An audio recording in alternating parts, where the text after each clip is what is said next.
할렐루야. 하루의 일과를 다 마치고 예배의 자리에 앉은 여러분들을 축복합니다. 오늘 드리는 예배를 통해서 하나님의 임재를 체험하며 하나님께서 주시는 큰 은혜를 느끼는 이 시간이 되시기를 축복합니다. 기도하겠습니다. 아버지 하나님, 하나님의 은혜를 감사합니다. 오늘 하루를 주셔서 살게 하여 주시고 또 이렇게 하나님께 예배드릴 마음을 허락하여 주셔서 주님 앞에 무릎 꿇게 하심을 감사합니다. 우리가 드리는 이 예배, 매주 드리는 예배지만 경건한 마음으로 하나님을 사랑하는 마음으로 드리기를 원합니다. 하나님의 임재를 기대하며 드리기를 원합니다. 하나님의 만져주심을 바라며 드리기를 원합니다. 주님, 우리가 엎드린 이 자리에 오셔서 우리를 어루만져 주시고 우리의 상한 마음과 또한 지친 육체를 회복시켜 주시옵소서. 주님만이 나의 하나님이십니다. 주님만이 나의 찬양을 받기에 합당하신 분이십니다. 오늘도 이 예배를 통해 하나님께 영광 돌리며 하나님을 찬양하는 이 예배가 되게 하여 주옵소서. 예수 그리스도의 이름으로 기도하옵나이다. 아멘. 자, 함께 찬송가 143장 찬양 드립니다.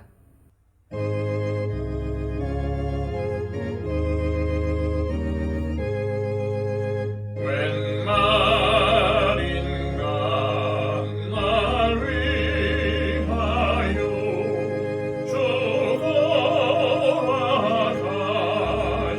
죽어가셨나 이 벌레 같은 날 위해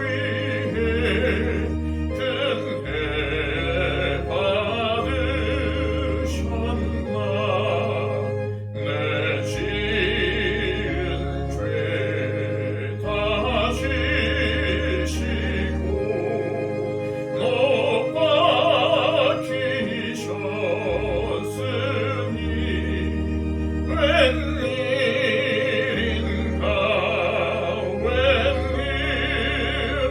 웬일인가 그 사랑 크셔라 주 십자가 못 박힐 때 그 해도 길 잃고 그 밝은 빛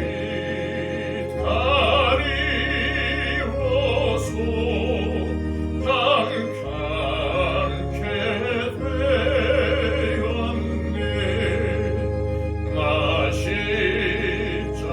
십자가 대할 때에 그 일이 고마워 내 얼굴 감히 못 들고 눈물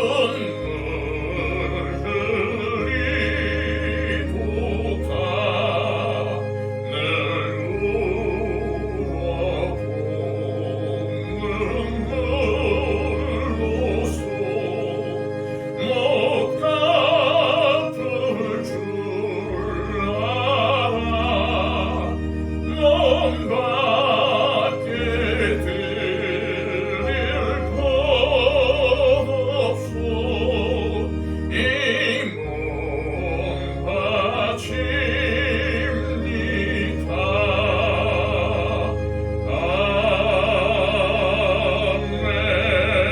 아멘. 찬송 하나 더 부르겠습니다. 함께 부를 찬송가는 211장입니다.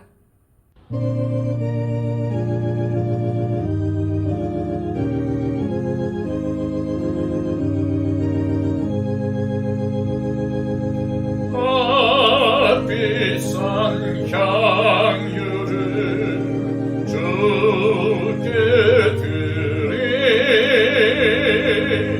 막달라 마리아 본받아서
주님께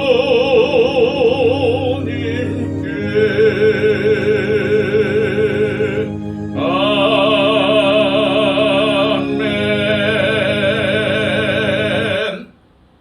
이 시간 우리에게 주시는 하나님의 귀한 말씀은 신약성경 요한복음 12장 1절에서 8절까지의 말씀입니다. 신약성경 167쪽입니다. 6월절 엿새 전에 예수께서 베다니에 이르시니 이곳은 예수께서 죽은 자 가운데서 살리신 나사로가 있는 곳이라. 거기서 예수를 위하여 잔치할세 마르다는 일을 하고 나사로는 예수와 함께 앉은 자 중에 있더라. 마리아는 지극히 비싼 향유 곧 순전한 나드 한 그릇을 가져다가 예수의 발에 붓고 자기 머리털로 그의 발을 닦으니 향유 냄새가 집에 가득하더라. 제자 중 하나로서 예수를 잡아줄 가룟 유다가 말하되 이 향유를 어찌하여 300데나리온에 팔아 가난한 자들에게 주지 아니하였느냐 하니 이렇게 말함은 가난한 자들을 생각함이 아니요 그는 도둑이라 돈괴를 맞고 거기 넣는 것을 훔쳐가미러라. 예수께서 이르시되 그를 가만두어 나의 장리할 날을 위하여 그것을 간직하게 하라. 가난한 자들은 항상 너희와 함께 있거니와 나는 항상 있지 아니하리라 하시니라. 아멘. 지난 시간 예수님께서 죽은 나사로를 살리신 표적을 함께 묵상했습니다. 인간은 본성적으로 이기적이라서 자기 이익을 먼저 챙기게 되어 있습니다. 그런데 이기적인 인간이 사랑에 빠지게 되면 놀랍게도 이타적인 존재가 됩니다. 사랑하는 순간 하나님의 형상이 회복됩니다. 사랑에 빠지면 자신의 것과 사랑하는 사람의 것을 구분하지 않게 됩니다. 그리고 자기가 가진 것을 다 퍼주면서도 아깝다는 생각이 들지 않습니다. 또한 사랑하면 상대가 웃을 때 자기도 웃고 상대가 울 때 자기도 웁니다. 사랑하는 사람의 행복은 자기의 행복이 되고 사랑하는 사람의 불행은 곧 자기의 불행이 됩니다. 이처럼 진정으로 사랑하면 자기를 잊고 온전히 상대방을 위해서만 존재할 수 있는 상태가 됩니다. 그러므로 인간의 가장 아름답고 고귀한 행동은 바로 사랑이라는 것을 알 수 있습니다. 오늘 본문에 보면 진정한 사랑을 실천한 사람이 한 명 나옵니다.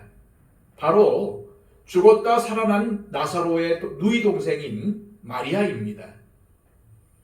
예수님은 나사로를 살리신 후 6월절, 즉 자신이 돌아가시기 6일 전에 다시 베다니로 갑니다.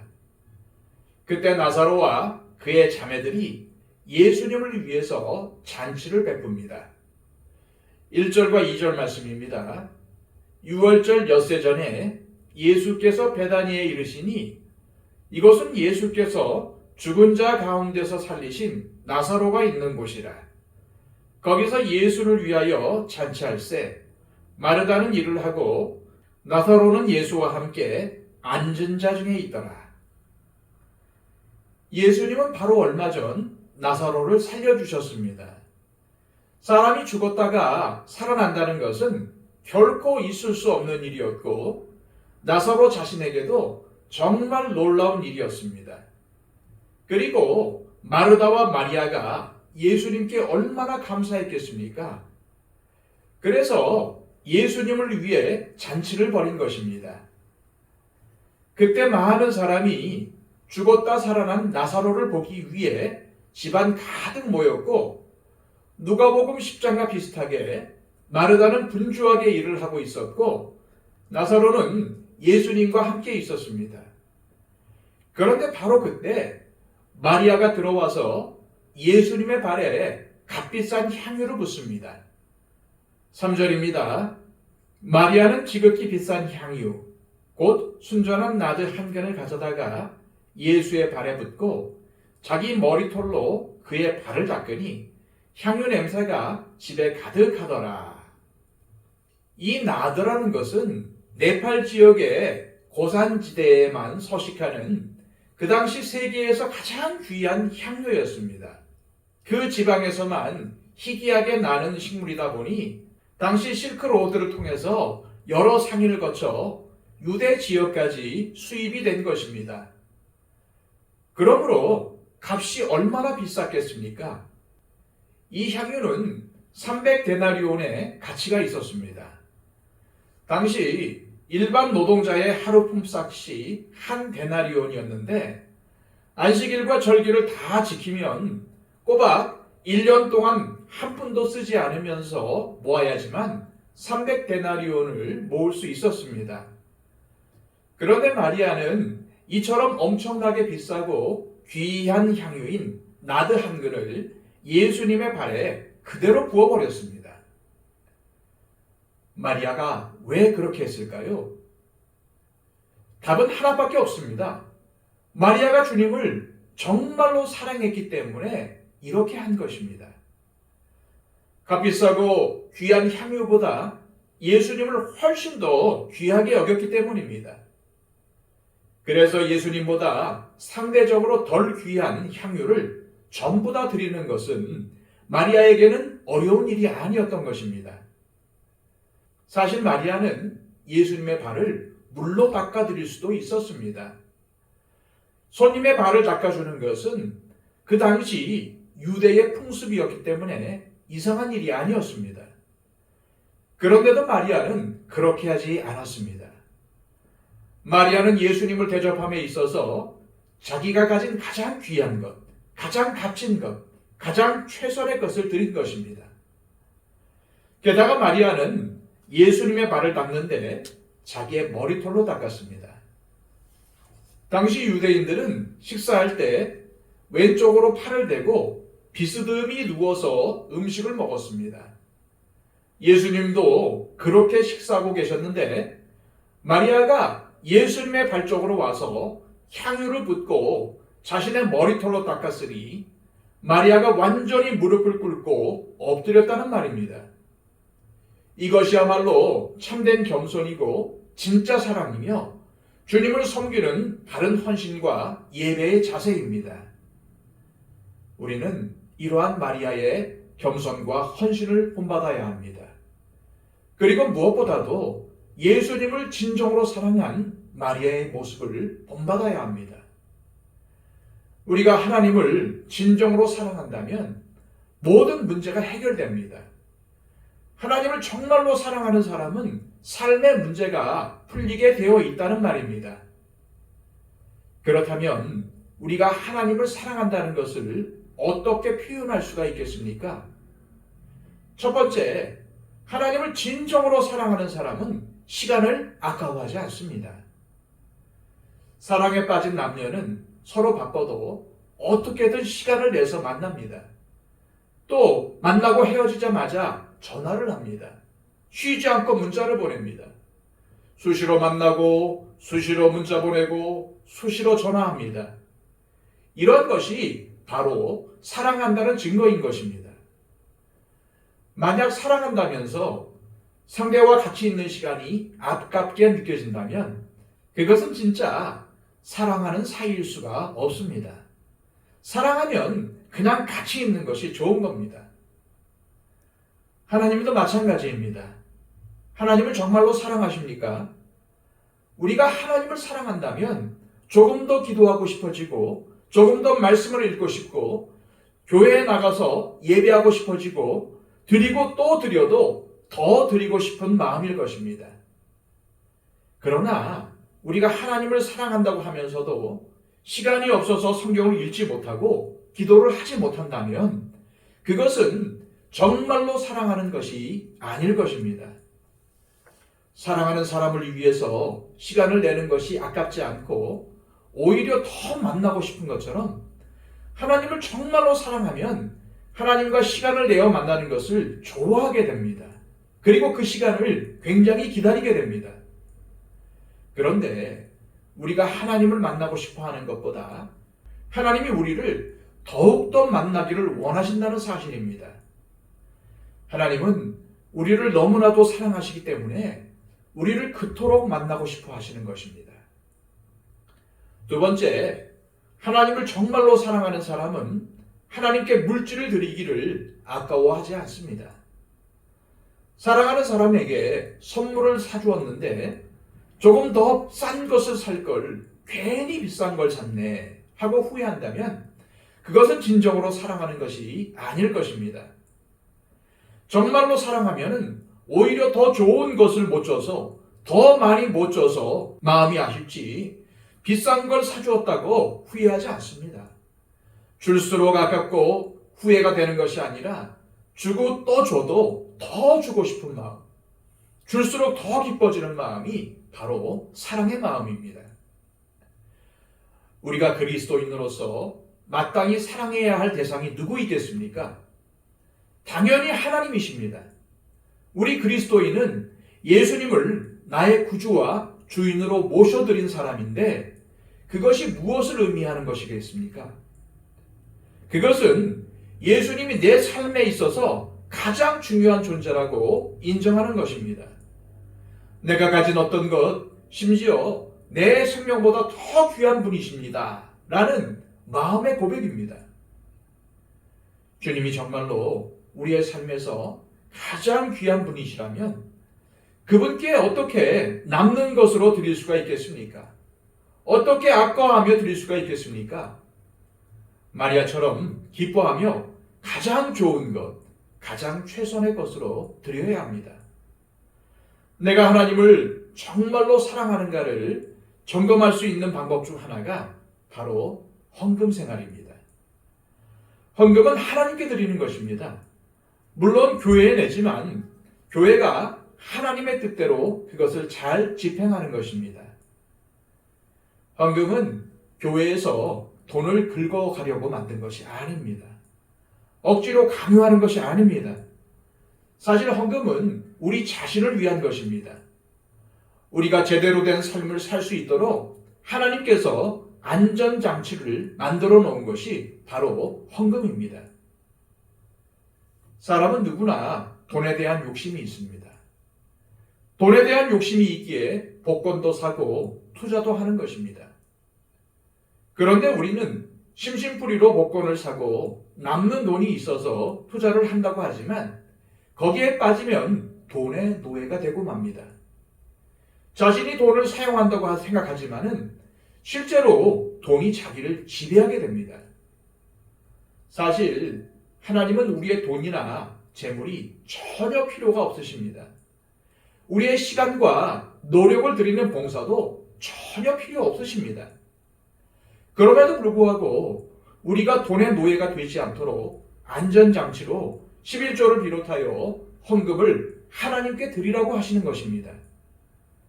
그러므로 여러분들이 헌금을 드리실 때 하나님, 이것이 저의 사랑입니다. 이것이 저의 마음입니다. 라며 드리시기를 바랍니다. 그냥 돈을 쓱 집어넣는 게 아니라 여러분의 사랑과 마음을 담아서 드리라는 것입니다. 내가 소유한 돈이나 재물을 다 내 것으로 생각한다면 어떻게 헌금이나 11조를 드릴 수가 있겠습니까? 내가 내 삶의 주인이기 때문에 내 인생 내가 다 책임져야 하고 그렇기 때문에 11조 같은 것을 덥석 내면은 내 삶의 위기가 닥칠 때 힘들 수 있으니까 그 두려움 때문에 내지 못합니다. 사실 왜 우리가 하나님을 사랑하지 않겠습니까? 아주 엄청나게는 아니더라도 하나님을 사랑하는데 그것이 잘 안 되는 이유는 바로 두려움 때문입니다. 그런데 이 두려움은 결국 하나님에 대한 불신입니다. 내가 내 삶의 주인이고 내가 알아서 결정하고 내가 다 알아서 해야 하기에 두려움에 사로잡히게 되고 올바르지 못한 방향으로 나가게 되는 것입니다. 제가 지금 11조와 헌금을 많이 하라는 게 아니라 하나님의 자녀로 그리스도인으로 올바른 삶을 살아야 한다는 것을 말씀드리는 것입니다. 신약 성경에는 11조를 드리라는 말이 나오지 않습니다. 그럼에도 우리는 11조를 합니다. 넉넉하지 않은 형편에서 하나님을 사랑하는 마음으로 드리지 않습니까? 그런데 드린 것에 비해 너무나도 엄청난 것으로 채워주시는 것을 경험하게 됩니다. 그러한 경험이 아직 없다고 할지라도 우리는 계속해서 드립니다. 왜냐하면 이것이 우리가 돈의 노예가 되는 것을 방지해주는 안전장치로 하나님께서 마련해 주신 길이기 때문입니다. 다시 말씀드리지만 온 우주 만물의 주인이 되시고 무엇이든지 하실 수 있는 하나님은 우리가 드리는 시간이나 재물이 전혀 필요 없으십니다. 그러므로 헌금은 우리 자신의 유익을 위해서 하라고 하시는 것입니다. 언젠가 이 세상에 우리가 모아놓은 재물이 아무런 가치가 없게 되는 날이 반드시 옵니다. 오직 천국에 쌓아놓은 보화만이 가치가 있게 될 날이 반드시 온다는 것입니다. 그것이 바로 성경이 가르치는 내용입니다. 그렇다면 지금부터 그날이 올 때까지 우리는 무엇을 하며 살아야 합니까? 이 땅에서 다 끝나고 사라질 무가치한 것에 집중하면 낭패를 보게 됩니다. 우리는 우리의 시간과 재물을 가지고 하늘의 가치를 가진 일을 하며 우리의 보화를 하늘에 쌓아 놓아야 합니다. 마리아는 예수님에 대한 진정한 사랑으로 자신이 드릴 수 있는 가장 귀한 것을 드렸습니다. 그런데 그녀의 사랑이 어떠한 평가를 받습니까? 4절과 5절입니다. 제자 중 하나로서 예수를 잡아줄 가룟 유다가 말하되 이 향유를 어찌하여 300데나리온에 팔아 가난한 자들에게 주지 아니하였느냐 하니, 만약 마리아가 여러분의 여동생이나 언니 혹은 누나라고 생각해 보십시오. 이러한 행동을 했을 때 뭐라고 하시겠습니까? 미쳤냐? 제정신이냐? 이게 도대체 얼마짜리인데 그런 짓을 해? 화가 나서 소리 질렀을 것이 분명합니다. 가룟 유다가 한 말이 바로 그런 내용입니다. 가룟 유다가 한 말은 한마디로 말해서 이 얼마나 헛되고 무모한 낭비인가? 왜 이렇게 낭비를 하는가? 라고 말한 것입니다. 사실 예수님을 섬기더라도 다른 방식으로 섬길 수 있지 않겠습니까? 예수님의 말을 딱 한 번 씻겨드리는 일에 이 비싼 향유를, 그것도 한꺼번에 다 쏟아부을 필요는 없었습니다.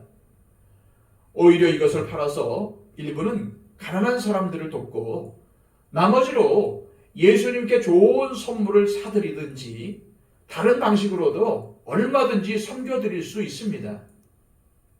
그러나 예수님은 도둑의 마음을 숨긴 채 가난한 자들을 위하는 양 말하는 가룟 유다의 중심을 꿰뚫고 계십니다. 6절입니다. 이렇게 말하면 가난한 자들을 생각함이 아니요 그는 도둑이라 돈꾀를 맞고 거기에 넣는 것을 훔쳐가미로라. 유다는 실제로 가난한 사람들을 돕고 싶어서 그런 게 아니라 자기가 재정을 맡고 있었기에 이 돈이 들어왔으면 거기서 살짝 횡령할 수 있었지만 돈이 들어오지 않으니까 화가 나서 이런 말을 한 것입니다. 여러분, 효율과 효과의 차이점을 아십니까? 효율과 효과는 같은 의미가 아닙니다.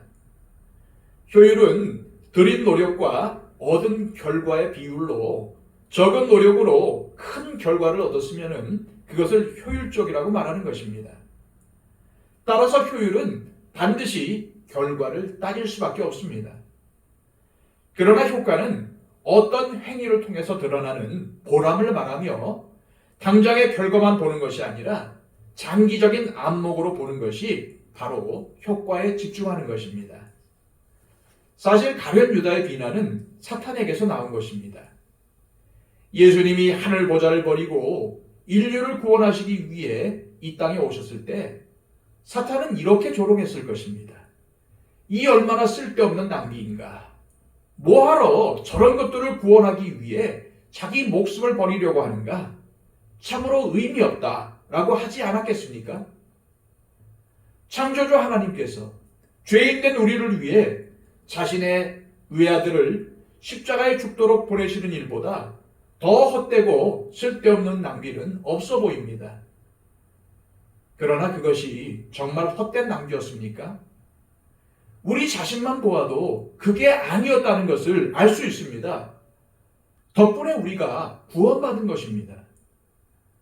7절과 8절입니다.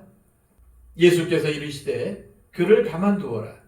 나의 장래할 날을 위하여 그것을 간직하게 하라. 가난한 자들은 항상 너희와 함께 있거니와 나는 항상 있지 아니하리라 하시니라. 예수님은 마리아의 그러한 행동이 낭비가 아니라 사랑과 믿음과 헌신의 행동이라고 선포하십니다. 또한 8절에서 주님이 하신 말씀은 가난한 사람들이 예수님보다 우선순위가 떨어진다는 뜻이 아닙니다. 가난한 사람들을 돕되 하나님과의 친밀한 관계 속에서 해나가야지, 그렇지 않으면은 그것이 주님의 일이 아니라 자기의 일이 되어버리고 그렇게 하다 보면 지치게 되고 그만두게 된다는 뜻입니다. 그리고 실제로 가룟 유다가 가난한 사람들을 얼마나 도왔다고 이러한 말을 할 수 있겠습니까? 예수님은 가룟 유다의 마음을 꿰뚫고 계십니다. 사실 유다는 돈에만 관심이 있을 뿐 가난한 자들을 도울 마음이 없었습니다. 말로만 그렇게 한 것이죠. 세상 사람들이 우리를 볼 때 얼마나 바보 같은 것이 많습니까? 시간을 내서 나와서 예배를 드립니다. 거기다가 식당에서 봉사하고 예배 때 봉사하고 또 평일에도 나와서 예배당을 청소합니다. 어디 그뿐입니까? 시간을 내서 성경을 읽고 기도하고 심지어 돈까지 갖다 바칩니다. 얼마나 바보 같습니까? 그래서 세상 사람들은 이것이 낭비라고 생각할 것입니다. 그러나 우리의 예배는, 우리의 헌신은 결코 낭비가 아니라는 사실을 들여본 사람은 다 알고 있습니다. 그것은 진정으로 아름다운 일이라고 주님께서 인정하십니다. 주님께서 기뻐하십니다. 우리에게 중요한 것은 가룟 유다의 말이 아닙니다. 가룟 유다가 뭐라고 하든 그것이 중요한 것이 아니라 예수님께서 뭐라고 하시냐가 중요한 것입니다. 다시 말해서 사람들이 뭐라고 하는가가 중요한 것이 아니라 주님께서 뭐라고 하시는가가 중요한 것입니다. 우리가 진정으로 신경 써야 하는 것은 다른 사람들의 평가가 아니라 바로 주님의 평가입니다. 우리가 하나님 앞에 서는 날이 분명히 오는데 거기엔 그 누구도 예외가 없습니다. 그때 사람들의 칭찬이 우리에게 중요하겠습니까? 아닙니다. 하나님께서 우리에게 잘했다, 착하고 충성된 종아 라고 하시는 것이 더 중요하지 않겠습니까? 1997년에 돌아가신 테레사 수녀가 이런 말을 했습니다. 당신에게 필요 없는 것으로 드리는 것은 드리는 것이 아니다. 우리가 하나님께 드릴 때 쉽게 저지를 수 있는 실수가 바로 이겁니다.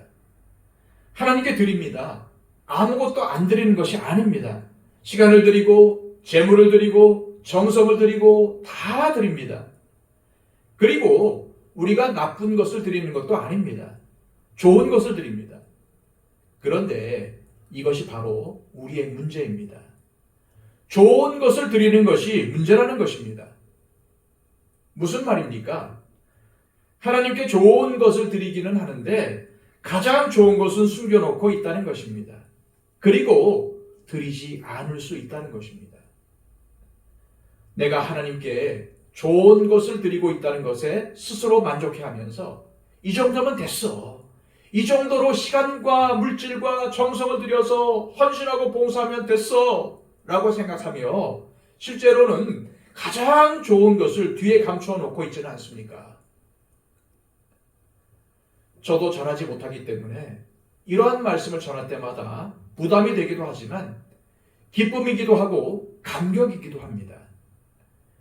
여러분은 매일 저를 만나시는 것이 아니라 저를 잘 모르시지만 제가 저를 잘 알고 있고 하나님은 저를 너무나도 잘 알고 계시는데 저 같은 사람을 이렇게 써주신다니 정말 감격하지 않을 수가 없는 것입니다.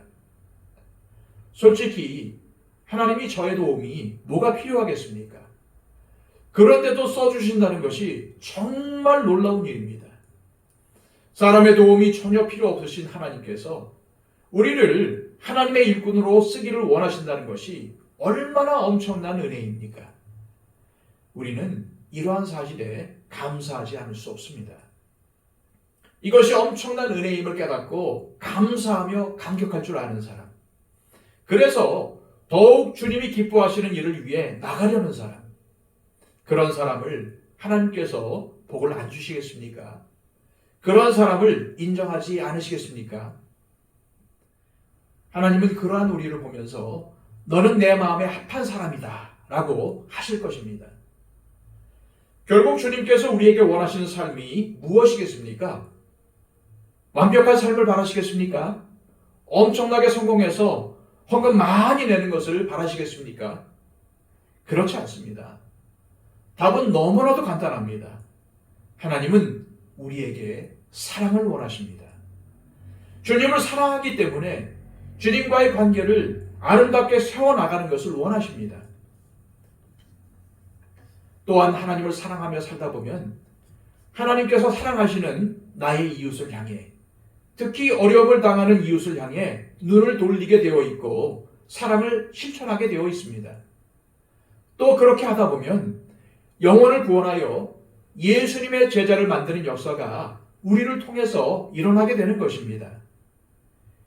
주님이 우리에게 원하시는 것은 결국 사랑입니다. 관계입니다.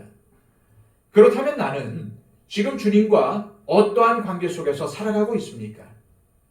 주님을 사랑하기 때문에 가장 좋은 것을 드려 주님을 섬긴 마리아처럼 우리도 주님을 사랑하기 때문에 주님께 가장 좋은 것을 드리며 주님이 기뻐하시는 삶을 살기를 소망합니다. 기도하겠습니다.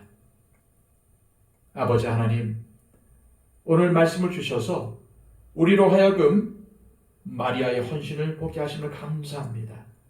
마리아의 사랑의 마음을 보게 하심을 감사합니다. 우리도 마리아와 같은 헌신을 드리기를 원합니다. 마리아와 같은 주님께 대한 사랑을 가지기를 원합니다. 하나님, 우리의 마음을 붙잡아 주시옵소서. 오직 주님께로만 향하게 하여 주시옵소서. 주님을 내 마음의 중심에 삼고 날마다 주님께서 기뻐하시는 삶, 살아가는 주님께서 인정하시는 삶을 살아갈 수 있도록 인도하여 주시옵소서. 예수 그리스도의 이름으로 기도하옵나이다. 아멘.